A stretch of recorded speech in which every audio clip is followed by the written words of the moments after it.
तुझ्या प्रेरणेने दिशा मुक्तदायी जिजा माऊली तुला वंदना जिजा माऊली तुला वंदना जिजा माऊली तुला वंदना भयातून मुक्ती मिळाली जनाना. ब्रिगेड पक्षाचे अध्यक्ष ॲडव्होकेट मनोजदादा आखरे यांचं फुले पगडी जोरदार टाळ्यांनी आपण आपल्या लाडक्या अध्यक्षांचं या ठिकाणी स्वागत करायचं आहे. फुले पगडी सन्मान चिन्ह संविधान सुधर्म ग्रंथ देऊन आपल्या पक्षाच्या लाडक्या अध्यक्षांचं या ठिकाणी संभाजी ब्रिगेड पुणेच्या वतीने स्वागत करण्यात येत आहे.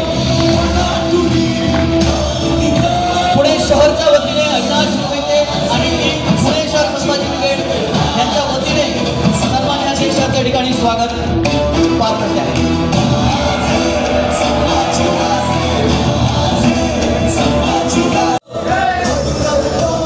संभाजी ब्रिगेड पुणे श्री गाडगे यांच्या नेतृत्वामध्ये सन्मान्य स्वरूपदादांचं फुले पगडी महात्मा फुले पगडी सन्मान चिन्ह संविधान शिवधर्म दाखवून या ठिकाणी सत्कार पार पडतोय, स्वागत पार पडत आहे.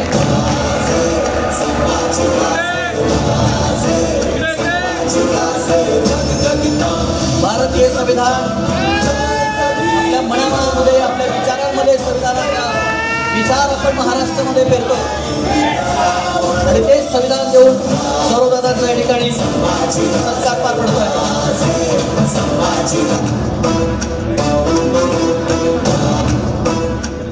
पूर्ण टीम या ठिकाणी सन्माननीय वनबरे सरांचं स्वागत करते. जोरदार टाळ्यांनी आपण सर्वांनी वनबरे सरांचं स्वागत करायचं आहे.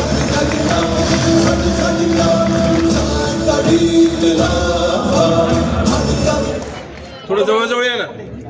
एक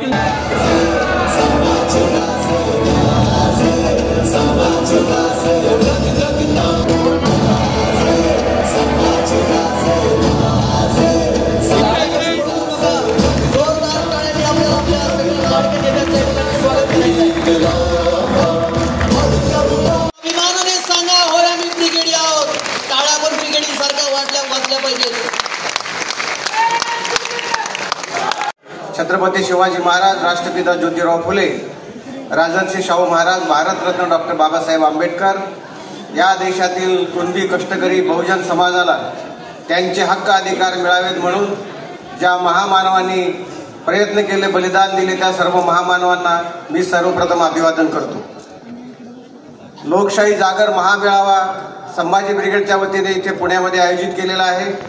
या समारंभाचे अध्यक्ष आदरणीय मनोजदादा आखरे, सन्माननीय सौरभजी खेडेकर, सुधीर मामा देशमुख, डॉक्टर पारदी, संतोषजी गाजरे, तारक सर, भानुसे सर, आमचे सर्वांचे मार्गदर्शक आदरणीय ठुबे साहेब, मांगेरामजी चोपडे, हरियाणामधून आलेले डॉक्टर बालाजी जाधव, विचारपीठावरील इतर सर्व जमलेल्या माझ्या बहिणींनो आणि भावांनो, वेळ खूप झालेला आहे.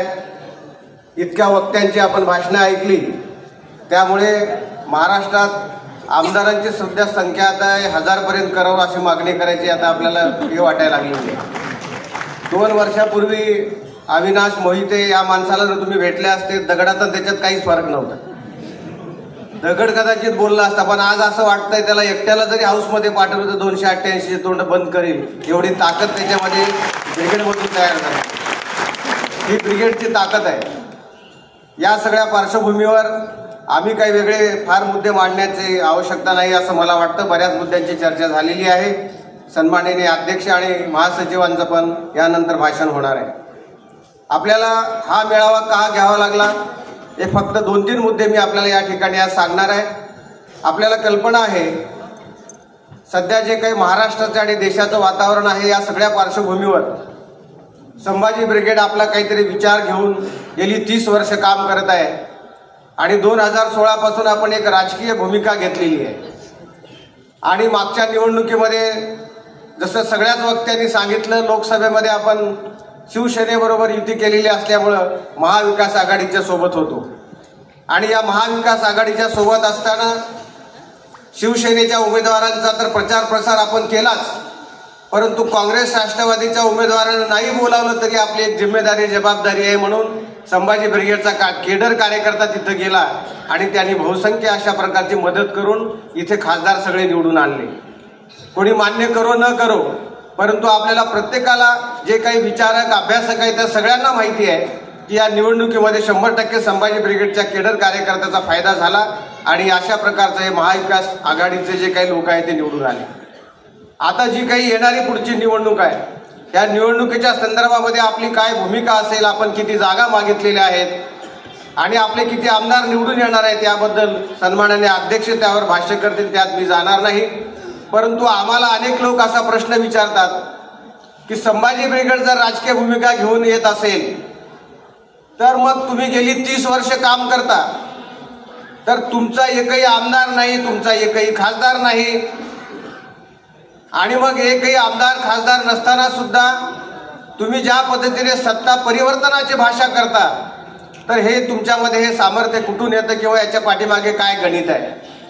त्यांना आपण हे सांगितलं पाहिजे की आम्ही ज्या अर्थी संभाजी ब्रिगेड हा पक्ष म्हणून पुढे आलेले आहोत, तर हा पक्ष निर्माण करत असताना ह्या पक्ष निर्माण करण्याची एक भूमिका होती की कोणताही जेव्हा पक्ष लोकशाहीमध्ये निवडणुकीची भूमिका घेऊन प्रचार प्रसाराला उतरतो तेव्हा त्यांची भूमिका काय असते, तर देशातल्या सरपंचापासून ते राष्ट्रपतीपर्यंतचे सगळे जे काही प्रमुख पदं असतील ती आमच्या पक्षाच्या विचाराच्या लोकाला मिळाली पाहिजेत, हा त्या पक्षाचा अजेंडा असतो.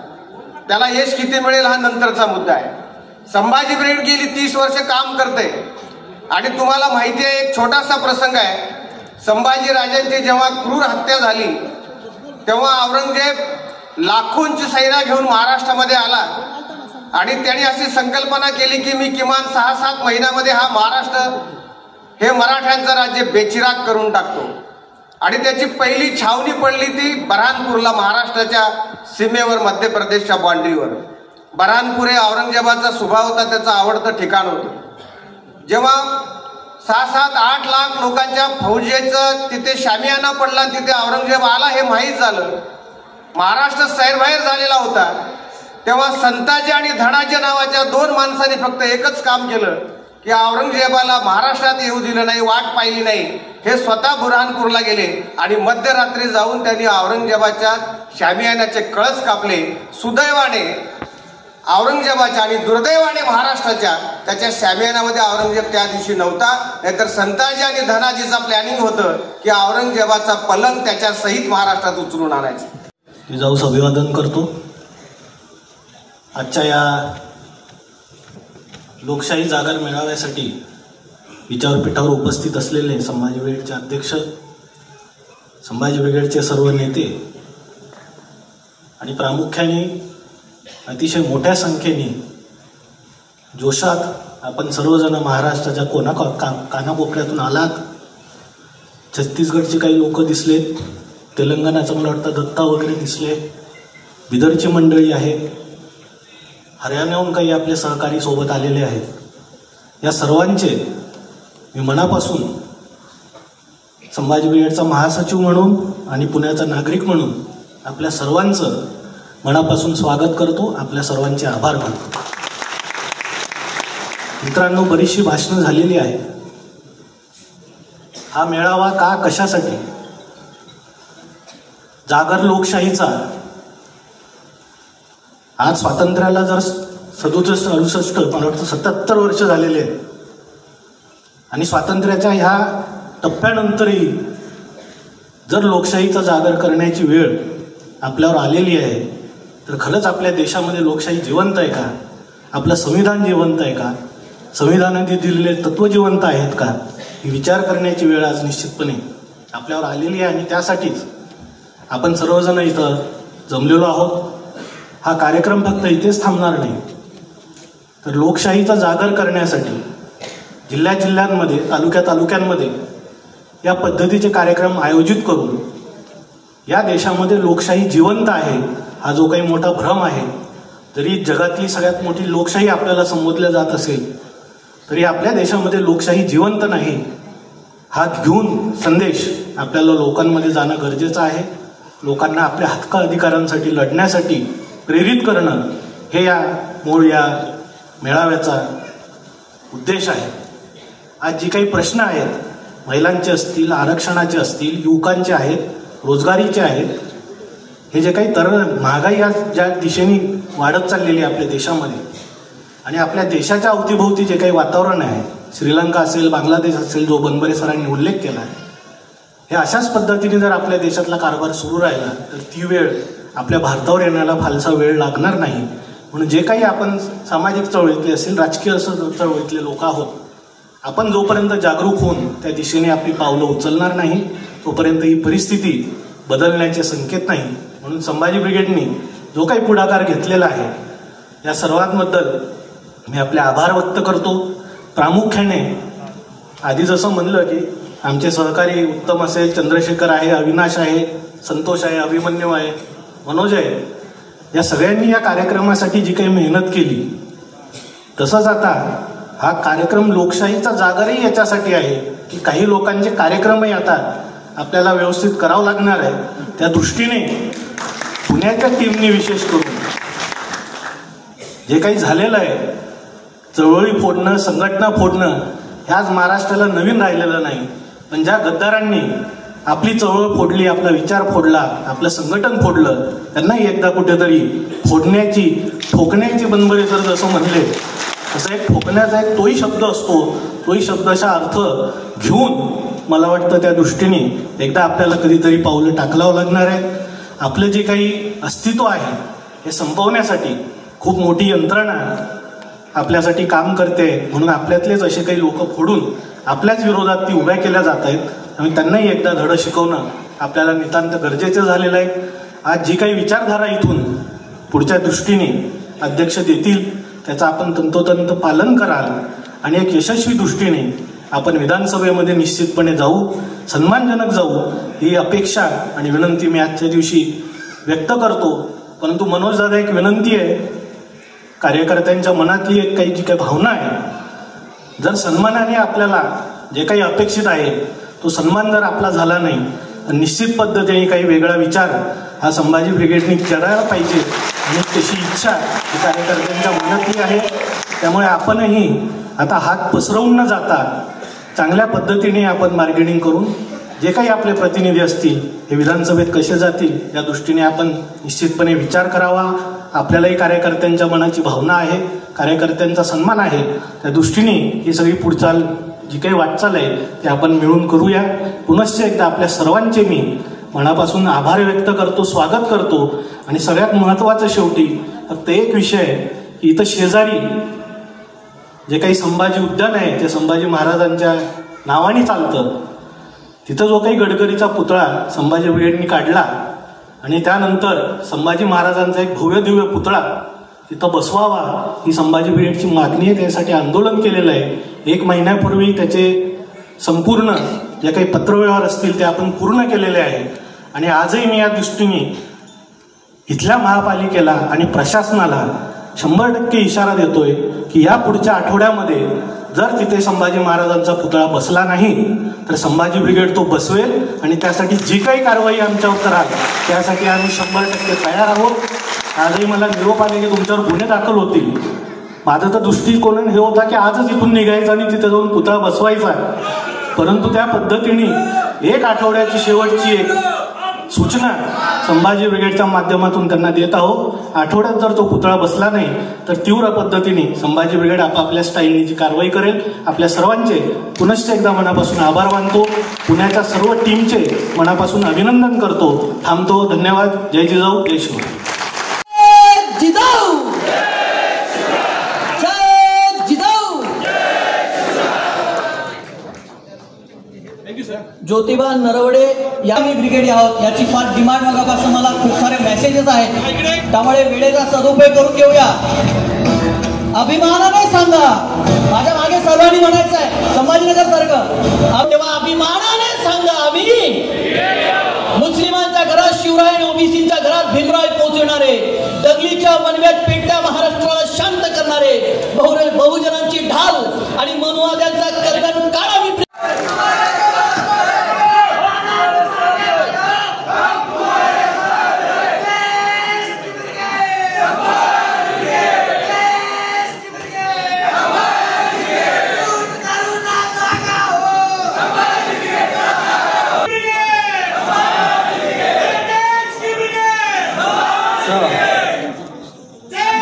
धन्यवाद सर्वांचं धन्यवाद.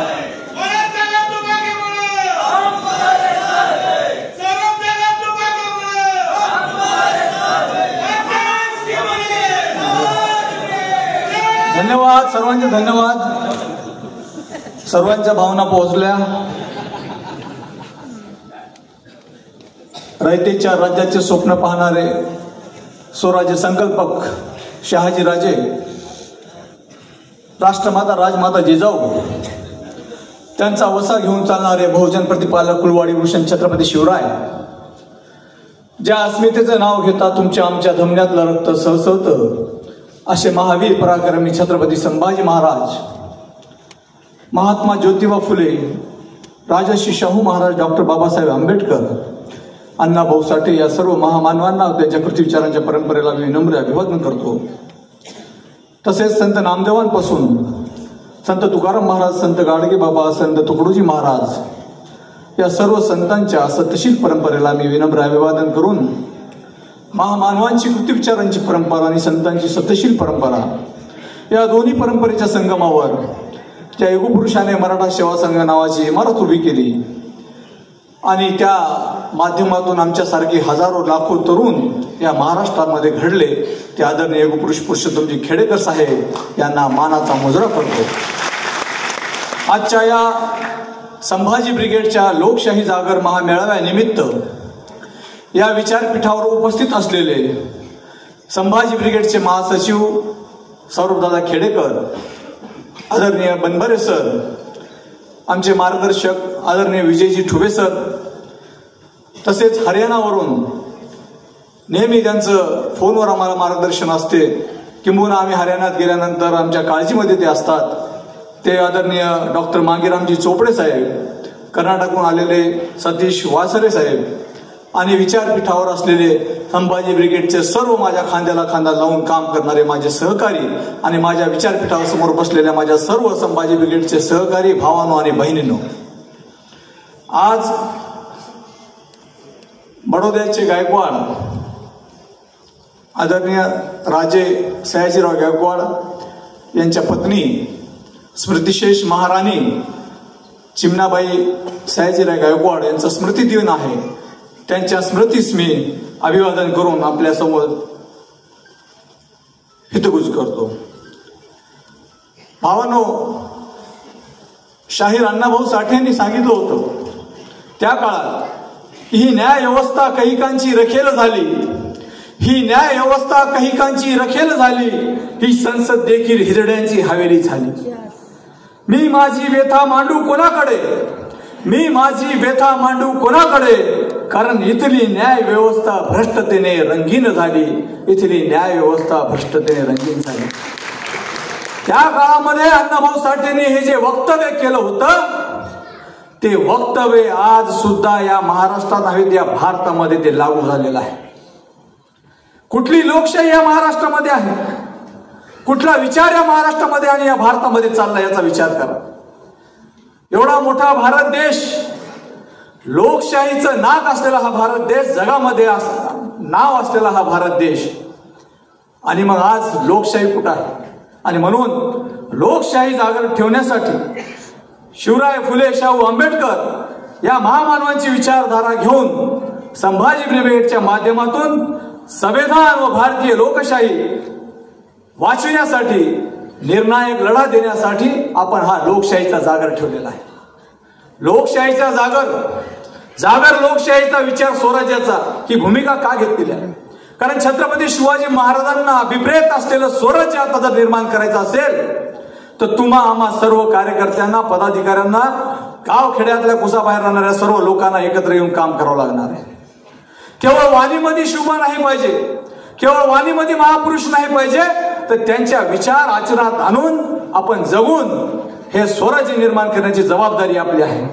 काय झालं आज भारतामध्ये, आता आमच्या अगोदरच्या वक्त्यांनी सांगितलं की भारतामध्ये कुस्तीवीर असलेली माझी बहीण विनिशा फोगट कपट कारणानं तिचा बळी घेतला. हे या भारतीय संस्कृतीला शोभते का? अवघ्या 100 ग्रामचं वजन कमी पडलं आणि माझ्या बहिणीला तिथून बाद केलं. अरे ज्या बहिणीच्या माध्यमातून आज तुम्ही लाडकी बहीण म्हणता, पण ज्या आमच्या या भगिनीच्या माध्यमातून या भारतामध्ये गोल्ड मेडल स्वर्ण पदक येणार होतं, तिथं कपटकारण करून तुम्ही तिला तिचं स्वर्ण पदकापासून वंचित केलेलं आहे. परंतु एक लक्षात घ्या, या महाराष्ट्रामध्ये या भारतामध्ये लोकशाही जिवंत ठेवण्यासाठी संभाजी ब्रिगेड आहे. संभाजी ब्रिगेड आणखी जिवंत आहे. आणि म्हणून मी या सभागृहामध्ये या लोकशाही जागर मेळाव्याच्या महामेळाव्याच्या निमित्तानं आपल्याला सन्मानपूर्वक आणि जबाबदारीनं सांगतो की भारत के सम्मान में संभाजी ब्रिगेड मैदान में.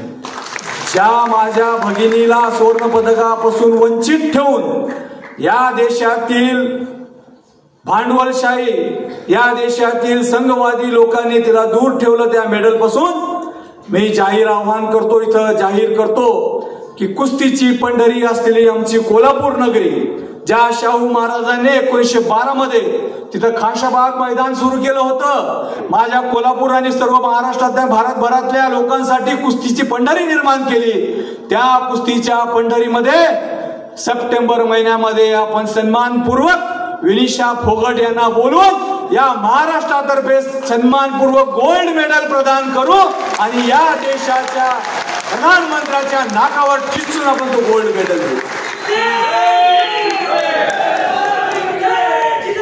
ही भूमिका आपल्याला घ्यावी लागणार. म्हणून आज आपण बघतोय निवडणुकीचा वेग आलेला आहे. भारतभरामध्ये वेगवेगळ्या राज्यात विधानसभाच्या निवडणुका होत आहेत. हरियाणामध्ये आहे, वेगवेगळ्या राज्यामध्ये आहे, तशी महाराष्ट्रामध्ये सुद्धा आहे.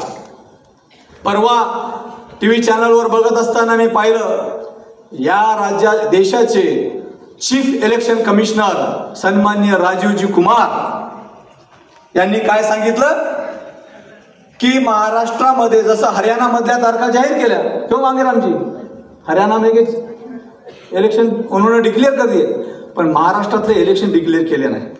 कारण इथं हे घरफोडे पक्षफोडे सरकार या महाराष्ट्रामध्ये आहे आणि यांना काहीतरी आता यांच्या बाजूने काहीतरी करायचं, हे प्रचंड मोठं षडयंत्र महाराष्ट्रात रचलं जात आहे.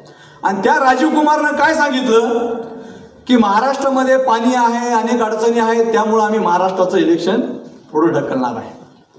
26 नोव्हेंबर ही आपली महाराष्ट्राची तारीख आहे, निवडणुका संपन्न होऊन मुख्यमंत्री विराजमान होण्याची.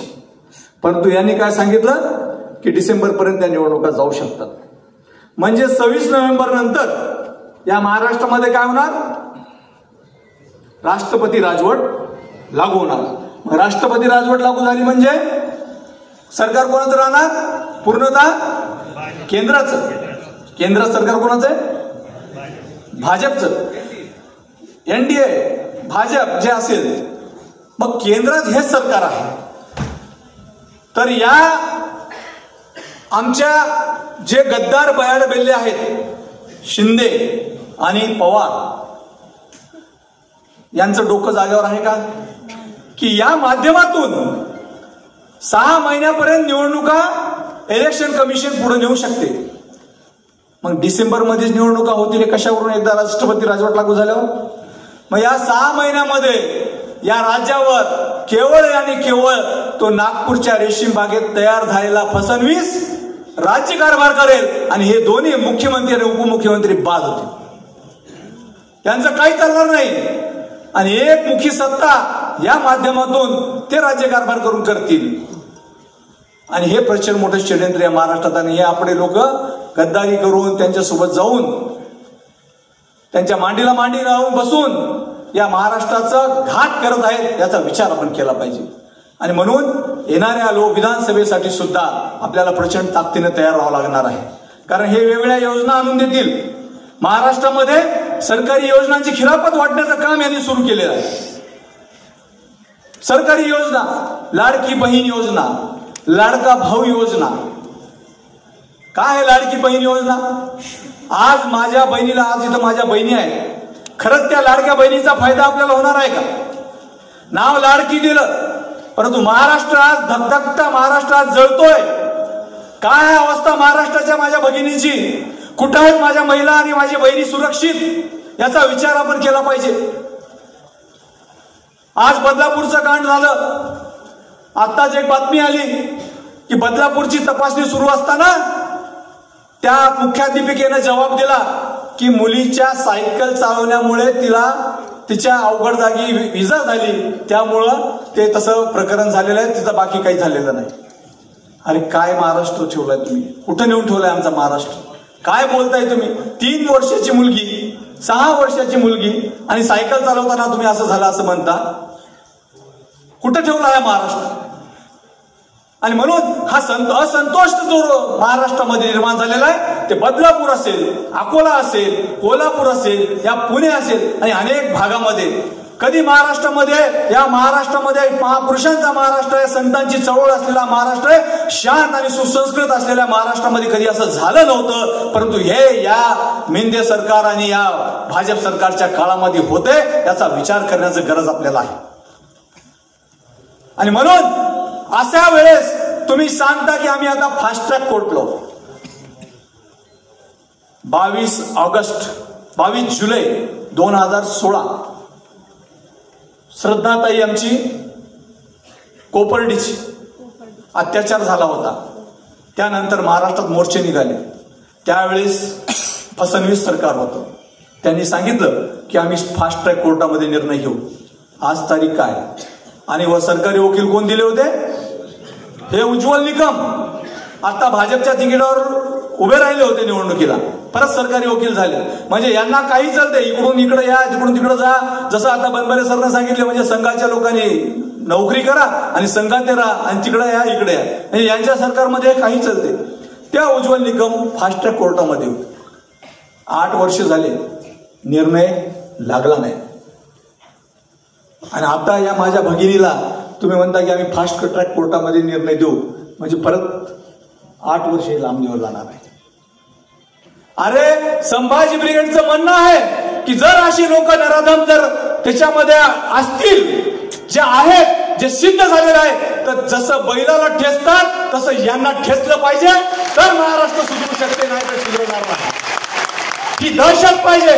गुन्हेगाराच्या दहशतीपासून दुरावला गेला पाहिजे. कारण गुन्हेगाराला माहित पाहिजे जर मी गुन्हा केला तर माझे हाल असे होऊ शकतात. परंतु या महाराष्ट्रामध्ये कुठली दहशत राहिलेली नाही. त्यांना माहित आहे की आपण नंतर लगेच बेल घेऊन बाहेर येऊ शकतो आणि पुन्हा हे असे विचार करू शकतो. म्हणून संभाजी ब्रिगेडची आमची भूमिका आहे की आम्ही राजकारणामध्ये हे अपरिहार्यपणे आलेलो आहोत. ही जे महाराष्ट्राची व्यवस्था आहे, या महाराष्ट्रामध्ये जे काय घडत आलेलं आहे, हे बघून आम्ही समाजकारणाला राजकारणाची जोड देत अपरिहार्यपणे राजकारण स्वीकारून आम्हाला राजकारण करायचं, हाऊस मध्ये जायचं आणि असे निर्णय बदलायचे. कारण तुम्ही निर्णय घेत नाही. बेल देऊ त्या लोकांना लगेच तुम्ही 8 दिवसानं सोडून देणार. 8 दिवसानं पुन्हा ते सैरवैर करणार, परत अशी हत्याकांड होणार. जसं दिल्ली नॉर्थ मध्ये होतात तिकडे झालेत, आता तीच महाराष्ट्र